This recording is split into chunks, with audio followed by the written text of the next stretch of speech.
Once upon a time, a beggar lived at a railway station in a certain city. His life depended on the small alms he collected from passengers on the moving trains and platforms. One day, while he was begging as usual, he noticed a handsome, tall man dressed in an expensive suit. The beggar thought, he must be very rich. If I ask him, I'm sure to get a good amount. He extended his hand to the man. Seeing the beggar, the man calmly asked, "Do you always just take? Do you ever give anything to anyone?" The beggar hesitated. He replied, "Sir, I am a beggar. My days are spent asking people, what means do I have to give anything to others?" The tall man responded, "If you cannot give anything to anyone, then you have no right to ask. I am a businessman, and business runs on the basis of transaction, give and take. If you have something to give to me, only then can I give you something in return." With these profound words, the businessman boarded the train and left.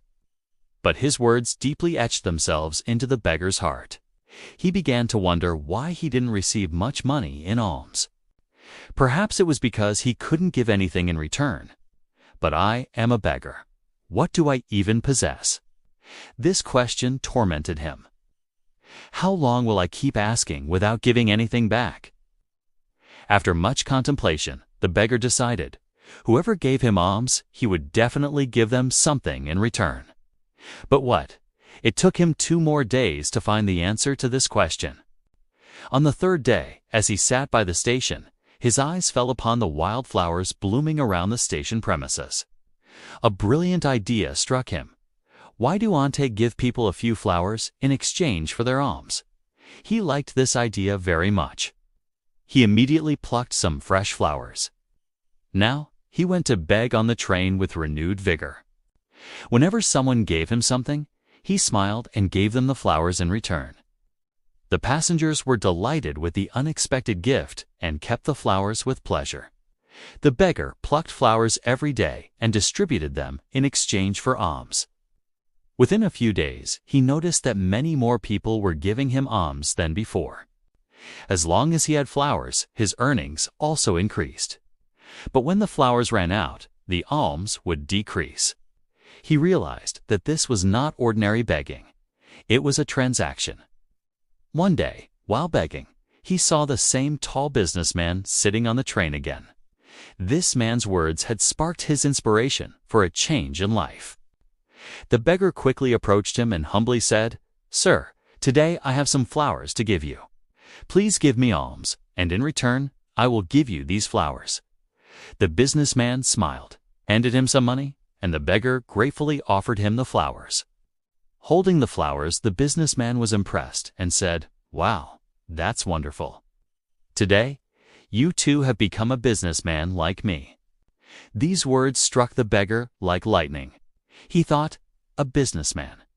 Yes, I am no longer just asking. I am giving something in return. People are not giving me alms, but paying the value of these flowers. His eyes lit up. He felt that the key to success had come into his hands. He immediately got off the train. With immense enthusiasm, he looked up at the sky and loudly shouted, "I am not a beggar, I am a businessman. I can be rich, too." People looked at him and thought he had gone mad. But from the next day, the beggar was never seen at the station again. Exactly 6 months later, 2 men in suits and boots were traveling at the same station. They looked at each other. The first man stepped forward, shook hands, and asked, "Do you recognize me?" The second man said, "No, I think this is the first time we are meeting." The first man smiled and said, "No, this is our 3rd meeting. I am that beggar whom you first told what to do in life and whom you second told who I truly was." The second man was astonished and exclaimed, "Oh, I remember. You are that flower-giving beggar. But where are you going now, dressed like this? And what are you doing these days?" The first man, the former beggar, replied, "Yes, I am that beggar. But today, I am a successful flower merchant. I am going to another city for my business." Pausing briefly, he continued, "In our first meeting, you taught me a timeless rule of nature. the rule of give and take. This principle truly works. I always considered myself a beggar, so I never thought beyond that. But your second statement, "You are a businessman," opened my eyes. I realized that people were not giving me alms, but paying the price for my cheap flowers. I had unwittingly become a small merchant. He added, with the small amount of money I had saved by distributing flowers on the train. I bought many flowers and started selling them on a larger scale. The people here love flowers. Their preference is what has made me a big flower merchant today. Both businessmen were happy. When the station arrived, they got off together and walked away, discussing their respective businesses.